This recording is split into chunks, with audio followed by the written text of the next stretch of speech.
이 애굽의 종살이에서 구원하시고 약속의 땅 가나안을 기업으로 주신 그 하나님께 감사를 드렸던 바로 그날에 성령께서 강림하셔서 우리를 약속의 자녀로 인쳐주시고 이제야 참된 하나님의 백성으로 살 수 있는 능력으로 새롭게 출발하게 해주신 날이 바로 이 날이기 때문입니다. 우리나라에서는 이 맥추감사주의를 보리추수 때를 맞춰서 이렇게 지켜왔습니다. 구약시대에 그 맥추절이 힘들었던 광야 생활을 함께 하셨던 그 하나님께 감사를 드렸던 것처럼 어렵고 힘든 그 보릿고개를 무사히 지낼 수 있도록 지켜주신 그 하나님께 감사를 드리며 남은 한 해도 참된 하나님의 백성으로 살기를 결단하며 들었던 절기가 바로 맥추감사주일입니다. 오늘 우리도 지난 반년 동안 우리와 함께 하셨던 그 하나님께 감사를 드리고 내가 예수의 피로 구속받고 성령으로 인침을 받은 참된 하나님의 백성임을 다시 한번 확신하며 남은 한 해를 믿음으로 살고 하나님의 은혜 가운데 살기를 소망하는 마음으로 맥추감사주일에 동참하는 여러분들이 다 되시기를 바랍니다. 오늘은 고통 중에 드리는 감사라는 제목으로 말씀을 나누기를 원합니다. 야구선수 류현진 선수 아시죠? 예.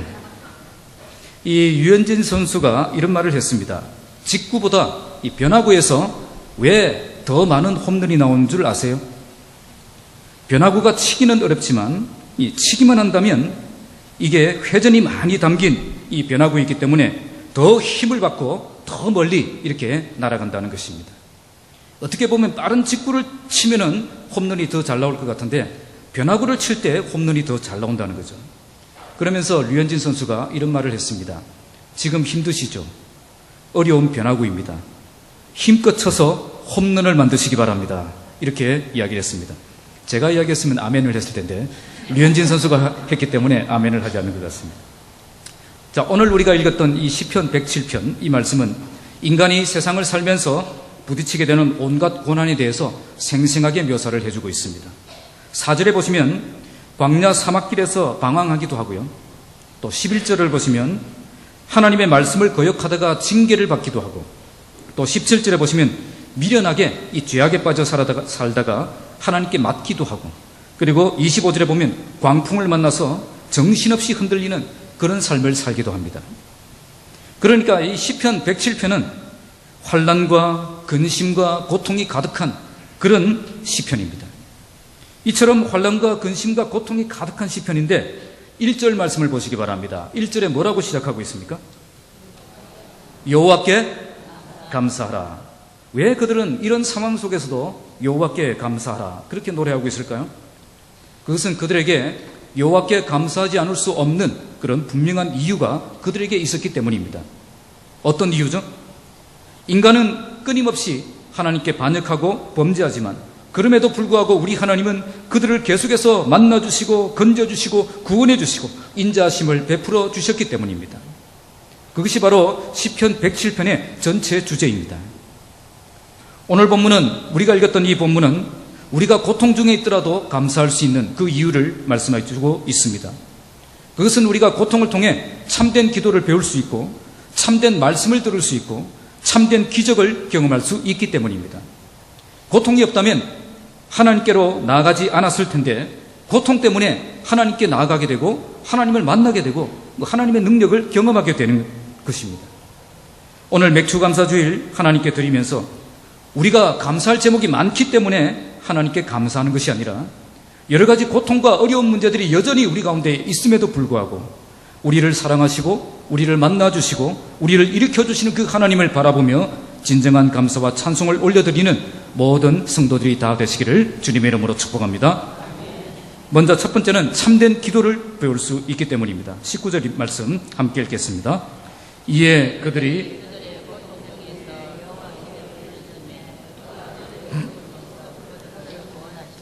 오늘 말씀을 보시면 그들에게 뭐가 있다고 말씀합니까? 그들에게 고통이 있었다는 거죠. 이 고통이 왜 생겼을까요? 본문 앞에 17절, 18절을 보시면 그들은 미련한 자가 되어서 죄악의 길을 따르고 악을 범했기 때문에 이런 고난을 받았다라고 말씀하고 있습니다. 18절에 보면 너무 큰 고난 때문에 식욕까지, 이 밥맛까지 다 떨어진 그런 상태라고 말하고 있습니다. 그러니까 지금 이 사람은 하나님께 큰 죄를 지어서 하나님으로부터 큰 심판을 받은 것입니다. 하나님의 심판을 받고 보니까 자기가 엄청 미련하게 살았다는 것을 깨닫게 된 것입니다. 이처럼 자기 자신의 미련한 모습을 보니 식욕도 떨어지고 죽음과 같은 고통에서 하루하루를 그렇게 살고 있었던 것입니다. 특별히 대부분 성경학자들은 이 사람이 하나님의 징계를 받아서 큰 중병에 걸린 것으로 해석합니다. 그래서 몸이 음식을 받아들이지 못하니까 음식 먹는 것을 거부하게 된 것이고 결국 아무것도 먹지 못하는 그런 상황이 되었기 때문에 사망의 문이 이르렀다라고 고백하고 있는 것입니다. 결국 죽음만 기다리고 있는 그런 처지가 된 것입니다. 이때 그 사람이 결심한 것이 있습니다. 그것은 여호와께 부르짖기로 결심한 것입니다. 여호와께 부르짖으면 우리 하나님께서 그들의 그 고통에서 그들을 구원해 주실 것으로 믿었기 때문입니다. 그런데 그가 여호와께 부르짖기로 결단했던 그 이유가 무엇이라고 말씀하고 있습니까? 오늘 말씀해 보시면 그들의 그 고통 때문에 라고 말씀하고 있습니다. 그러니까 그들이 여호와께 부르짖고 또 기도하게 된 결정적인 이유가 어디에 있었다는 거죠? 그들의 고통 때문이었다는 거죠. 예. 비가 지금 아주 시원스럽게 오고 있습니다.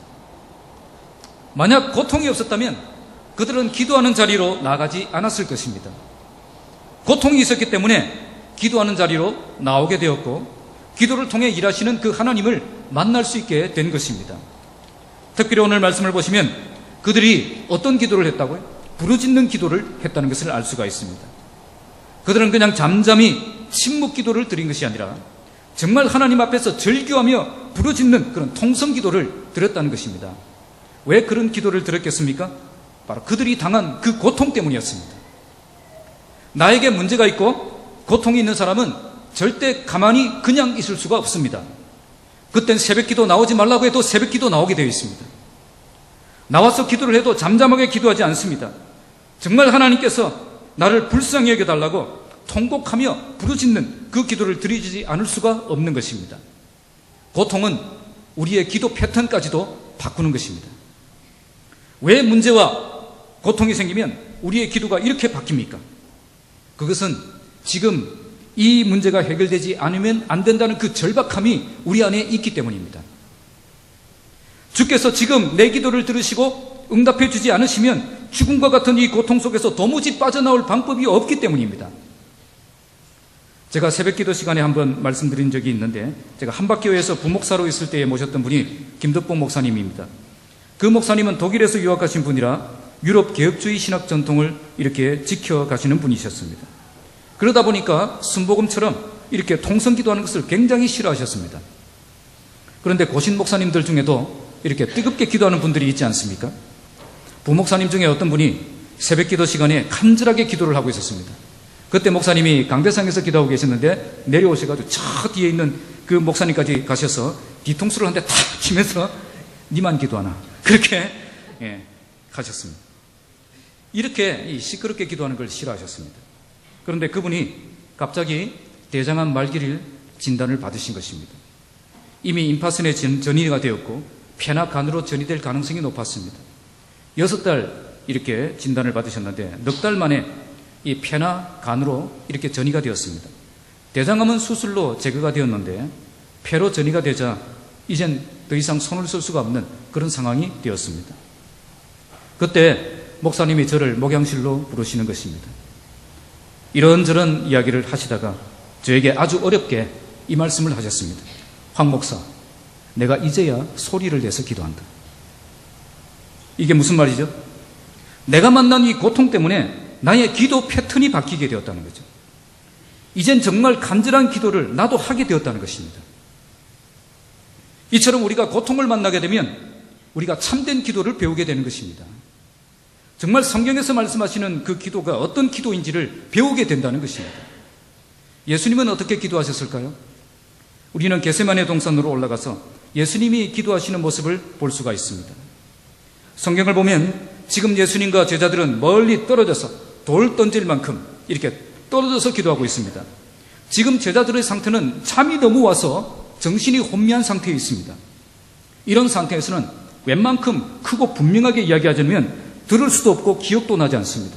그런데 제자들이 예수님께서 하셨던 그 기도 내용을 정확하게 기억하고 있습니다. 이것은 무엇을 보여줍니까?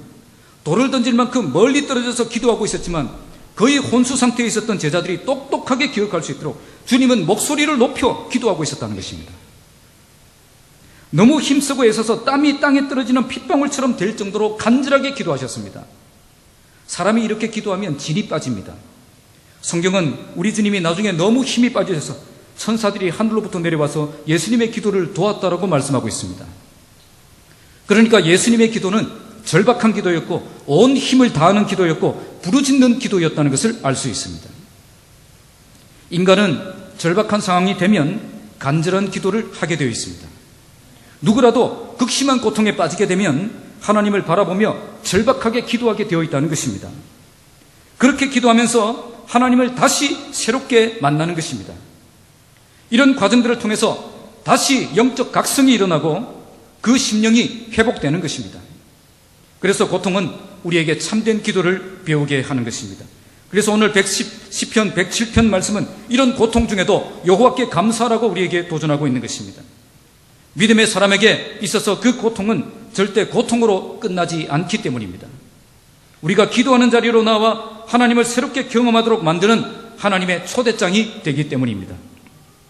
그러므로 여러분에게 큰 고통이 있다면 이제 하나님께서 여러분을 기도의 자리로 초대하고 계신다고 믿으시고 도리어 감사하는 여러분들이 되시기 바랍니다.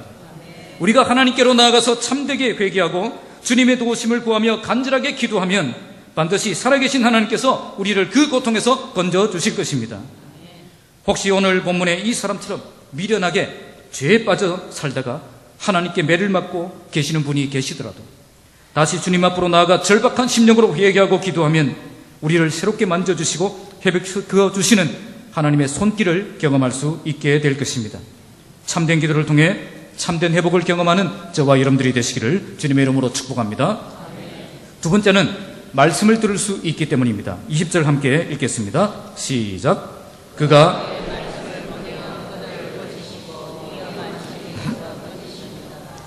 오늘 말씀은 그가 그의 무엇을 보내요? 말씀을 보내요. 그러니까 오늘 이 말씀은 고통 속에 부르짖는 자의 기도를 들으시고 하나님께서 어떤 일을 행하시는가를 잘 보여주는 것입니다. 그것은 그들의 문제를 해결해 주시기 이전에 먼저 그들에게 무엇을 보내어 주신다는 거죠? 잘 모르겠어요? 문제를 해결해 주시기 이전에 무엇을 먼저 보내어 주신다? 말씀을 보내어 주신다. 그러니까 하나님은 문제를 먼저 해결해 주시는 것이 아니라 먼저 무엇을 주신다는 거죠? 하나님의 말씀을 주신다. 말씀을 들을 수 있는 사람이 되게 해 주신다는 겁니다. 고통과 문제 가운데 있을 때에 하나님께서 그들에게 가장 먼저 행하시는 일은 그들의 마음을 열어서 하나님의 말씀을 가장 잘 받아들일 수 있는 그런 옥토와 같은 마음이 되게 하신다는 겁니다.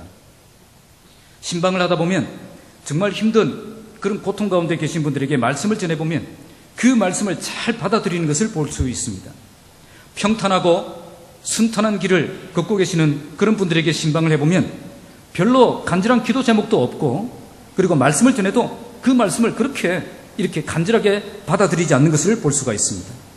그러나 이 고통 가운데 엄청난 고통 가운데 계신 분에게 나아가서 이 신방을 하고 말씀을 전해보면 그냥 스펀지처럼 그 말씀을 팍팍 이렇게 빨아들이는 것을 볼 수가 있다는 거죠. 평소에는 그렇게 감동도 되지 않을 그런 말씀인데도 눈물을 흘리면서 아멘 아멘 하면서 그렇게 하나님의 말씀을 듣는 것을 볼 수가 있습니다. 왜 이렇게 되었어요? 고통이 하나님의 말씀을 말씀답게 받아들일 수 있도록 역사하고 있기 때문에 그런 것입니다. 고통을 만나고 보니까 하나님의 말씀이 기다려지고 하나님의 말씀이 듣고 싶어지고 하나님의 말씀에 능력이 있다는 것을 깨닫게 된 것입니다. 이 말씀 속에 하나님의 해답이 있다라고 기대하는 그 마음이 생겼기 때문입니다. 대부분의 경우는 이 말씀을 통해서 하나님의 해답을 발견하는 것을 많이 보았습니다. 저는 기도하면서 어떤 말씀이 적합할까 생각하며 준비하며 그들에게 전합니다. 그런데 그 말씀이 그들이 그토록 기다렸던 말씀이고 그토록 찾고 있던 말씀이고 그토록 듣고 싶었던 말씀이었다는 거죠. 평소에는 말씀이 귀한 줄 몰랐는데 어려운 문제를 만나고 보니까 말씀이 얼마나 귀하고 능력 있는 말씀인지를 새삼 실감하게 된 것입니다. 그래서 간절한 마음으로 그 말씀을 받고 그 말씀대로 살아보려고 노력하게 되는 것입니다. 이렇게 고통 중에 받은 그 말씀은 우리의 인생을 송두리째 바꾸는 능력이 있습니다. 전광인 목사님이 쓴 성경을 사랑합니다 라는 책이 있습니다. 그 책에 이런 글이 있습니다. 위대한 삶을 살다 간 사람들의 공통점을 보면 하나같이 위기의 순간에 좌절하지 않고 하나님의 말씀을 가슴에 새기며 어려운 순간을 넉넉하게 극복했다는 것입니다. 그들의 마음속에는 항상 하나님의 말씀이 풍성히 거했으며 말씀은 그들 속에서 힘있게 역사했습니다. 위기를 만났을 때 완전히 박살나는 사람과 위기를 만났더라도 거뜬히 일어나는 사람의 차이점은 그의 심령 속에 강력히 역사하는 하나님의 그 말씀에 있다는 것입니다. 아무리 큰 어려움에 있더라도 하나님의 말씀이 힘있게 역사하는 그 사람은 절대 무너지지 않습니다. 오늘 말씀에서도 하나님께서 그들을 건지시는 방법이 나옵니다. 그것은 그들에게 말씀을 보내어서 그들을 고치시고 그들을 위험한 지경에서 건지신다고 말씀합니다. 바로 이것이 하나님께서 일하시는 방법입니다. 말씀을 먼저 보내셔서 먼저 그들을 고치시는 겁니다. 그 다음에 그 위경한 지경에서 그들을 건지신다는 거죠. 먼저 말씀을 보내시는 목적이 뭐라고요? 먼저 나를 고치신다는 겁니다. 먼저 말씀을 보내셔서 우리의 상한 심령이 고침받고 죽은 심령이 살아나고 잠든 심령이 깨어나도록 하나님께서 역사하신다는 거죠. 정말 우리를 건져주시는 그 하나님의 그 놀라운 역사를 경험하려면 먼저 우리가 하나님의 말씀으로 고침받아야 한다는 것입니다. 이렇게 먼저 우리가 말씀으로 고침받지 않으면 문제가 해결되는 것은 아무런 의미가 없습니다. 문제가 해결되는 것이 중요한 것이 아니라 내가 고침받는 것이 더 중요한 것입니다. 내가 고침받지 않으면 다시 그 문제 속에 빠지는 것은 시간 문제이기 때문에 그런 것입니다. 우리가 먼저 고침받지 않으면 절대 우리는 그 문제 속에서 빠져나올 수 없는 그런 사람이 될 수밖에 없습니다. 그래서 우리 하나님께서는 문제를 해결해 주시기 이전에 먼저 말씀을 보내셔서 우리를 먼저 고쳐주시는 것입니다. 우리가 고침을 받아 다시는 이런 문제 속에 빠져서 미련하게 살지 않도록 하시기 위해 말씀을 보내시는 것입니다. 그래서 시편 기자는 고통 중에서도 여호와께 감사하라 이렇게 고백하고 있는 것입니다. 내가 미련해서 이런 죄악 속에 빠져서 하나님의 심판을 받아서 이렇게 어려운 처지가 되었다고 해도 우리 하나님께서는 말씀을 보내셔서 먼저 나를 고쳐주시고 결국 내가 가지고 있는 이런 큰 문제까지도 해결해 주시는 분이심을 믿기 때문입니다. 여러분 중에 고통 가운데 계신 분이 계십니까? 먼저 하나님께서 내게 어떤 말씀을 주시는지 그 말씀을 먼저 붙잡으시기 바랍니다. 하나님께서는 먼저 말씀을 보내어 주십니다. 말씀을 통해 내가 깨달아야 할 것, 내가 돌이켜야 할 것, 내가 힘써야 할 것, 그것을 먼저 발견하게 해주신다는 것입니다. 그리고 네가 이렇게 변하기를 원한다라고 우리에게 말씀하시는 것입니다. 우리가 먼저 말씀을 통해 고침받지 못하면 결국 이 문제는 계속 우리에게 문제로 남아 우리를 괴롭힐 것입니다. 그러나 우리가 말씀을 통해 고침받고 변화되면 이 문제는 더 이상 우리를 괴롭힐 수가 없습니다. 하나님이 해결해 주시면 그냥 끝나는 문제이고 그렇지 않더라도 그 문제 속에서 빠져 살지 않는다는 것입니다. 왜냐하면 말씀을 통해 우리가 고침을 받으면 고통을 바라보는 우리의 시각이 달라지기 때문입니다. 빨리 이 고통이 끝나기를 바라는 그 마음이 싹 사라집니다. 도리어 이 고통을 통해 주님을 더 가까이 하고 말씀을 더 많이 읽고 기도 생활을 다시 회복하기 때문에 신앙의 전성기를 맞이하는 경우가 많습니다. 어떤 분들은 이 고통이 천천히 끝났으면 좋겠습니다 라고 저에게 말씀하시는 분도 만났습니다. 지금 이 고통 때문에 하나님을 더 깊이 만날 수 있고 말씀이 꿀같이 들려지고 기도 시간이 더 많아져서 더 좋다는 거예요. 그래서 빨리 문제가 해결되지 않고 계속 이런 영적 기쁨을 풍성히 누렸으면 좋겠다고 그렇게 말씀하시는 분도 있었습니다. 이처럼 우리가 고침을 받으면 우리는 문제를 초월하는 사람이 될 수가 있는 것입니다. 나에게 여전히 그 문제들이, 그 시련들이 남아있지만 그 시련이 나를 무너뜨릴 수 없는 그런 강한 하나님의 용사가 되는 것입니다. 말씀에 이런 능력이 있다는 것입니다. 나를 먼저 고치시고 그 문제 속에서 믿음으로 살아가도록 만드는 그 능력이 하나님의 말씀에 있다는 것입니다. 오늘도 고통 속에 있더라도 하나님의 말씀을 듣고 내가 먼저 고침을 받고 하나님의 회복과 치유를 함께 경험하는 복된 삶을 살아가시기를 주님의 이름으로 축복합니다. 마지막 세 번째는 기적을 경험할 수 있기 때문입니다. 21절 함께 읽겠습니다. 여호와의 인자하심과 이제 본문은 여호와의 인자하심과 인생에게 행하신 기적으로 말미암아 그를 찬송하라 말씀합니다. 여기에 두 가지 찬송의 이유가 나오죠. 첫째는 인자하심, 둘째는 인생에게 행하신 기적입니다. 인자하심이라는 말은 하나님께서 우리에게 베푸시는 한결같은 사랑, 무조건적인 사랑, 언약적인 사랑을 말합니다. 그리고 인생에게 베푸신 기적이 나오죠. 이 기적이라는 말은 믿어지지 않는 일을 말합니다. 믿을 수 없는 일, 인간이 믿을 수 없고 인간이 흉내낼 수 없는 그런 일을 기적이라고 합니다. 인간의 생각과 상상을 초월하는 그런 초자연적인 역사가 일어날 때 기적이라는 말을 씁니다.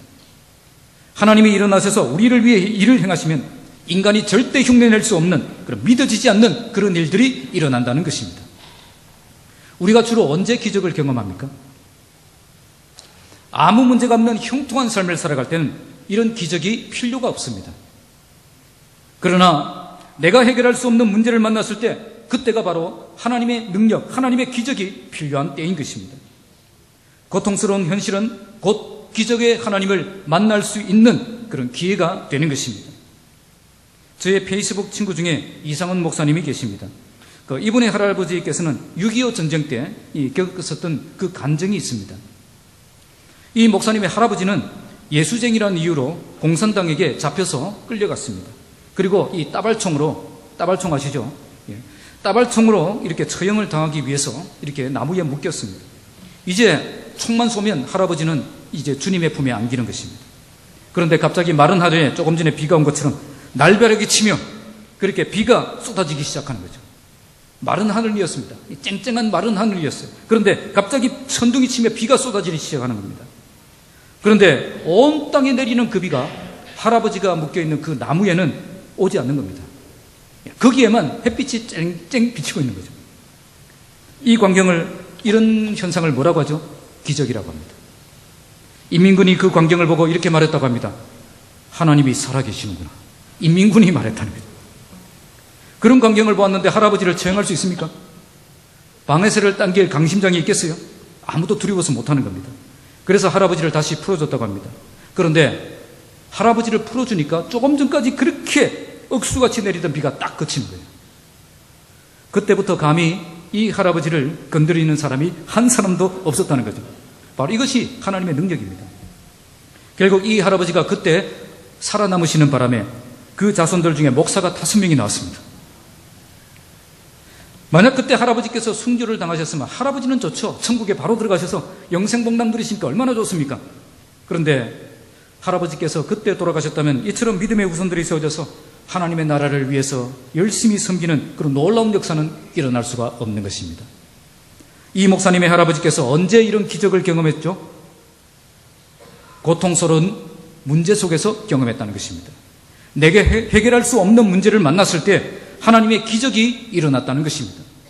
할아버지는 죽음이라는 이 고통스러운 현실을 만났지만 이걸 통해 하나님의 기적을 경험하고 하나님을 만날 수 있었다는 것입니다. 믿음의 삶은 아무런 문제가 없는 그런 삶이 아닙니다. 문제를 만났을 때 우리가 어떤 자세를 가지고 나아가느냐가 중요한 것입니다. 어떤 문제를 만나더라도 전혀 두려워하지 않고 기적의 하나님을 신뢰하며 믿음으로 굳게 서는 삶을 사는 것이 바로 믿음의 삶입니다. 문제를 만났더라도 기적의 하나님을 경험하며 살아가는 삶이 바로 믿음의 삶이라는 것입니다. 절대 문제로 끝나게 해서는 안 됩니다.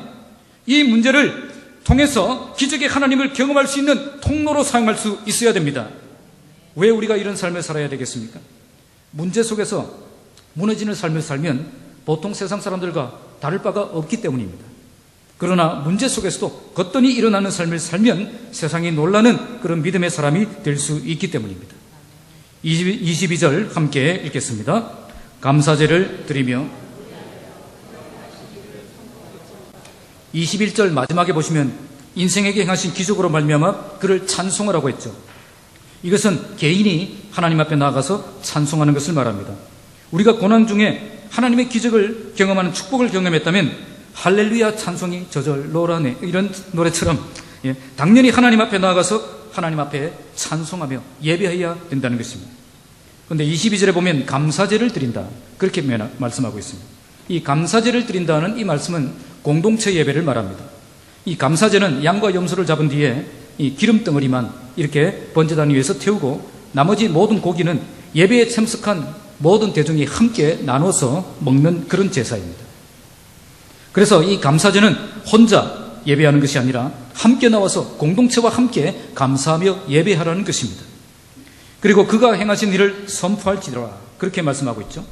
이것은 감사제를 함께 드리면서 하나님이 내게 행하신 그 일을 서로 간증하는 시간을 가지라는 것입니다. 하나님의 능력을 경험한 사람은 혼자 하나님 앞에 감사하고 끝내지 말고 함께 나와서 은혜를 나누며 간증을 나누며 하나님의 일하심을 선포하는 그 일을 해라는 것입니다.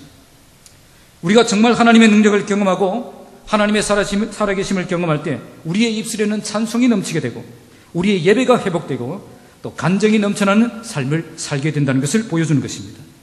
고난이 없어서 행복한 인생이 되는 것이 아니라 고난 때문에 만난 하나님 때문에 행복한 인생이 되는 것입니다. 피택 권사님들 필독스로 나눠드린 책 중에 제가 선택한 책이 행복한 권사라는 책이 있습니다. 그 책에 보면 아르헨티나 출신 피아니스트인 마리아 안나 보타치라는 여성 이야기가 나옵니다. 그녀는 타고난 피아노 천재였습니다. 4살 때 피아노 독주회를 했습니다. 4살 때요. 혹시 4살 있습니까 여기? 4살 때 피아노 독주회를 했다니까요. 찬조 출연이 아니고 독주회.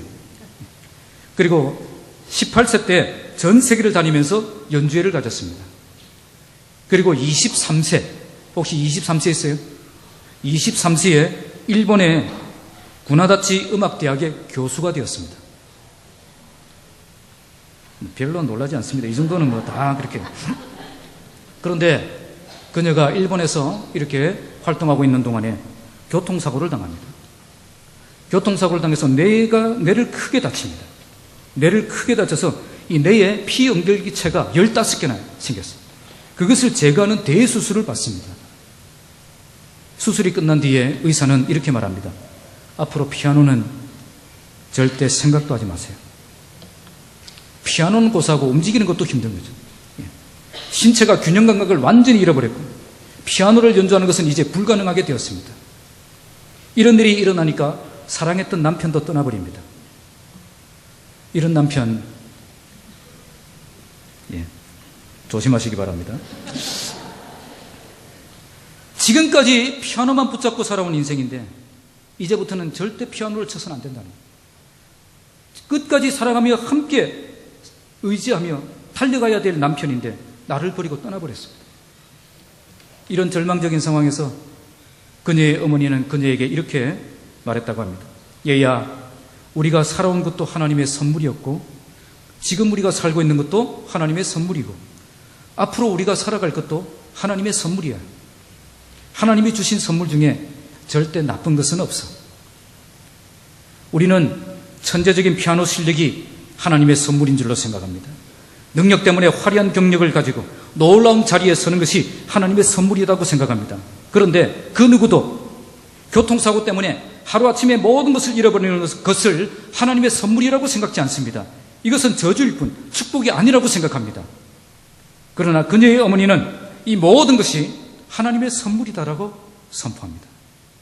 그리고 우리에게 주신 선물 중에 나쁜 선물은 하나도 없다라고 말합니다.